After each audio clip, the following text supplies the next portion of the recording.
Hai, Assalamualaikum. Nama saya Siti Arfah Nur Haridan dengan nombor matrik 17075866. Video pada hari ini bertujuan untuk menjelaskan apa itu sosiologi bahasa berdasarkan pemahaman saya, dan saya juga merujuk nota-nota pensyarah saya, Profesor Madya Dr. Nur Hisham, dan juga internet lain sudah pasti. Jadi saya harap Prof suka dengan video saya.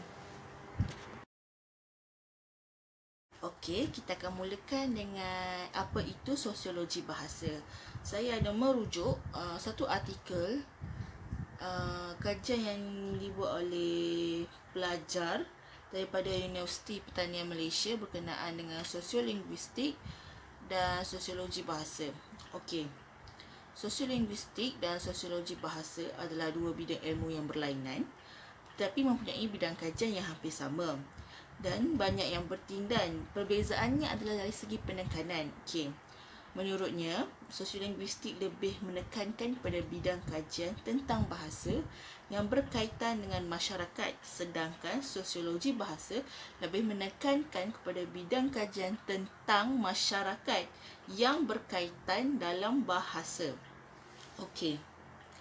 Secara mudahnya, sosiolinguistik adalah di mana bahasa dipengaruhi oleh struktur sosial. Okey, contoh. Orang bandar cara percakapan lain, orang luar bandar cara percakapan pun lain. Mungkin orang bandar cara bercakapnya mungkin dipengaruhi dengan pencampuran kod. Ada bahasa Inggeris, cara percakapannya dengan gayanya sangat lain dengan orang luar bandar. Okey, berbeza pula dengan sosiologi bahasa. Sosiologi bahasa ialah bahasa yang mempengaruhi sosial. Sedangkan sosiolinguistik, bahasa tu dipengaruhi oleh struktur sosial. Sosiologi, bahasa tu yang mempengaruhi sosial. Okey, secara ringkasnya, sosiologi bahasa ni dia mengenai organisasi sosial dan tingkah laku bahasa.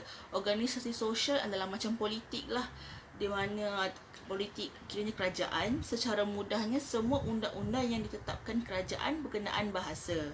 Kiranya sosiologi bahasa dia menerangkan ataupun menjelaskan mengenai siapa yang dibenarkan menggunakan sesuatu bahasa, dengan siapa dan dalam keadaan yang bagaimana. Okey, seterusnya kita ada sosiologi bahasa, ada juga bahagiannya. Ada 4 bahagian sosiologi bahasa. Antaranya bahagian sosiologi bahasa deskriptif, bahagian sosiologi bahasa normatif, bahagian sosiologi bahasa dinamik, dan bahagian sosiologi bahasa gunaan. Okey, penerangan tentang bahagian-bahagian sosiologi bahasa akan saya sertakan dalam jadual sebentar saja lagi. Seterusnya, ayuh kita beralih kepada bahagian sosiologi bahasa. Bahagian sosiologi bahasa terbahagi kepada 4, iaitu deskriptif, normatif, dinamik dan gunaan. Secara ringkasnya, sosiologi bahasa deskriptif membincangkan pola penggunaan bahasa sosial serta tingkah laku dan sikap terhadap bahasa, khususnya untuk rangkaian sosial dan masyarakat tertentu, sama ada saiz kelompok masyarakat yang besar maupun kecil. Itu sosiologi bahasa normatif pula melibatkan norma penggunaan, caranya, tata bahasa dan laras mengikut bidang. Di samping itu, sosiologi bahasa dinamik pula menerangkan mengapa dan bagaimana penggunaan bahasa dan tingkah laku terhadap bahasa dipilih dalam sesebuah rangkaian sosial atau masyarakat walaupun dalam dua situasi yang berbeza.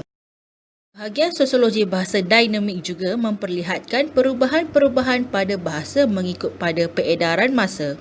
Seterusnya, sosiologi bahasa gunaan pula secara ringkasnya bina bahasa ataupun ragam bahasa untuk penuhi keperluan semasa, melibatkan penyebaran, pengajaran bahasa baru, bentuk baru kepada masyarakat.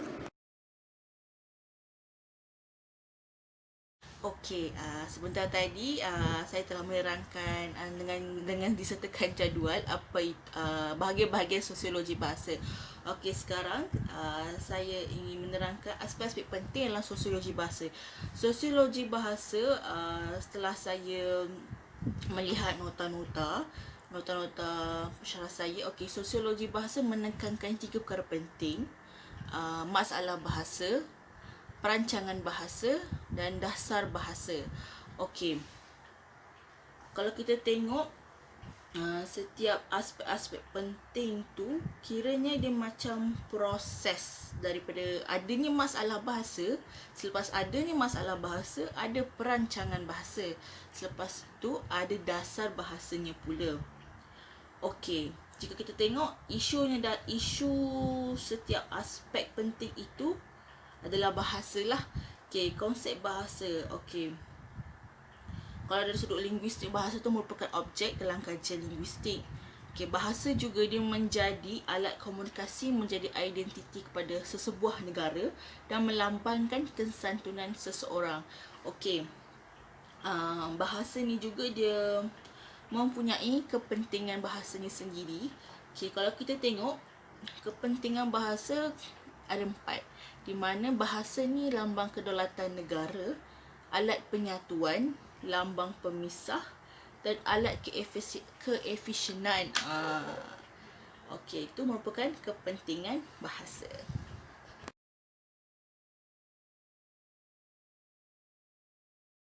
Sekali, ayo kita lihat pada masalah bahasa. Masalah bahasa ini melibatkan pembakuan dan juga pemilihan. Wujudnya masalah bahasa sesudah negara itu merdeka. Apabila negara itu telah merdeka, negara tersebut harus menetapkan bahasa apa yang hendak digunakan. Misalnya, menetapkan bahasa apa untuk bahasa rasmi. Terusnya ialah perancangan bahasa. Perancangan bahasa merupakan perbuatan melakukan sesuatu tindakan dengan diatur terlebih dahulu. Wujudnya perancangan bahasa kerana wujudnya masalah bahasa. Perancangan bahasa juga melibatkan beberapa peringkat, antaranya perancangan terhadap perancangan bahasa, perancangan taraf bahasa, perancangan korpus bahasa, pelaksanaan dan juga penilaian. Dalam perancangan bahasa juga memperlihatkan beberapa aspek penting, misalnya perkamusan, peristilahan, sistem ejaan rumi bahasa Melayu dan juga perancangan korpus bahasa. Sekarang ayo kita lihat pada 4 aspek lain dalam perancangan bahasa. Seperti yang saya maklumkan sebentar tadi, 4 aspek tersebut ialah perancangan korpus bahasa, perkamusan, peristilahan dan sistem ejaan rumi bahasa Melayu.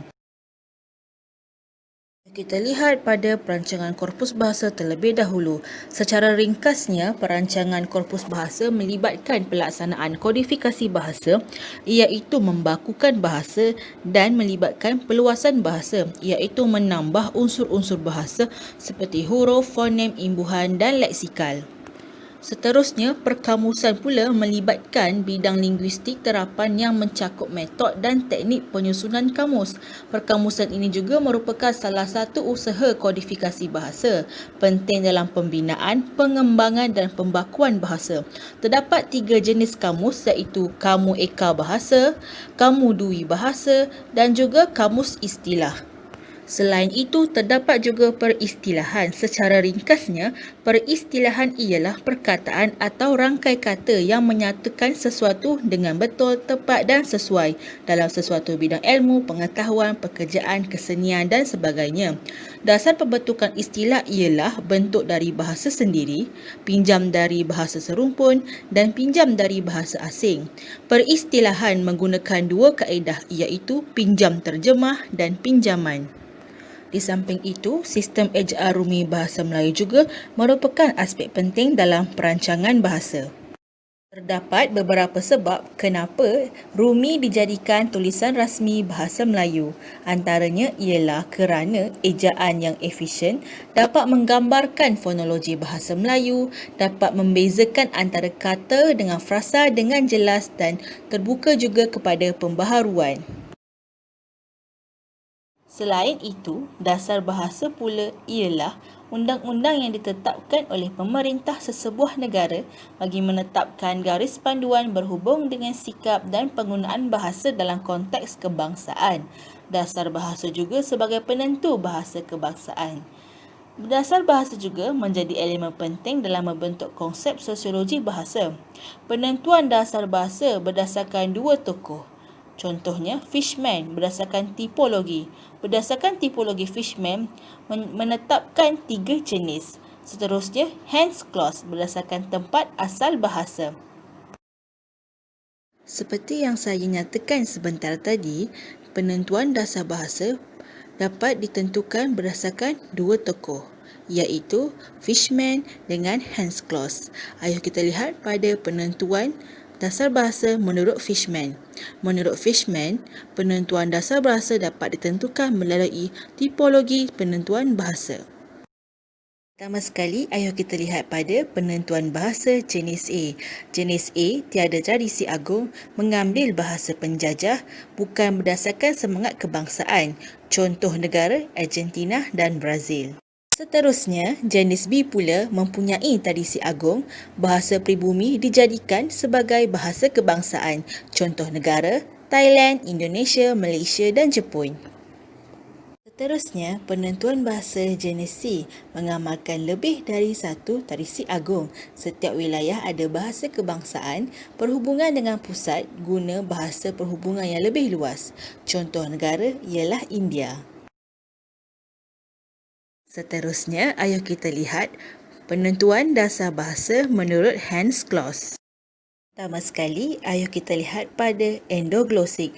Endoglosik merupakan bahasa pribumi yang digunakan sebagai bahasa pertama atau rasmi dalam sesebuah negara ataupun komuniti. Contohnya di Malaysia, bahasa rasmi adalah bahasa Melayu, iaitu bahasa tempatan negara kita. Terusnya, eksoglosik. Eksoglosik berlainan dengan endoglosik. Eksoglosik ialah bahasa bukan asli yang digunakan sebagai bahasa rasmi atau kedua dalam sesuatu negara ataupun komuniti tertentu.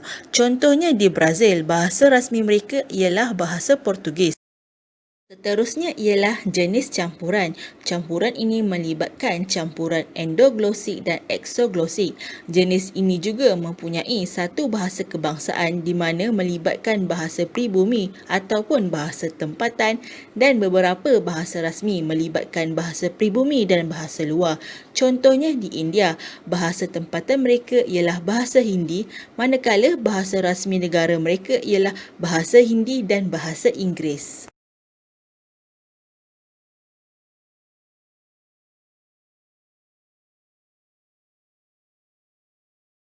Sekian, terima kasih.